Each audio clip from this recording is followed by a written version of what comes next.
penghargaan Pak Oli. Kami pilih selama 1 tahun ini yang terbaik Pak Oli.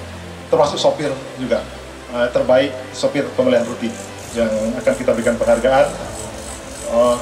Juga nanti ada yang tertua, PL tertua Pak Oli. Sudah ada yang lebih dari 20 tahun bekerja. Kelima, mendapatkan 1 roli, 2 kotak sampah.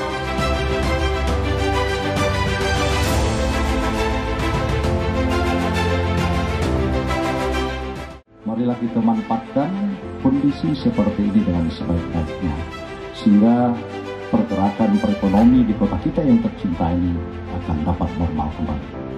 Dan mari bersyukur di triwulan ketiga ini pertumbuhan ekonomi kita sudah 3,5% untuk kota Palembang. Tepuk tangan.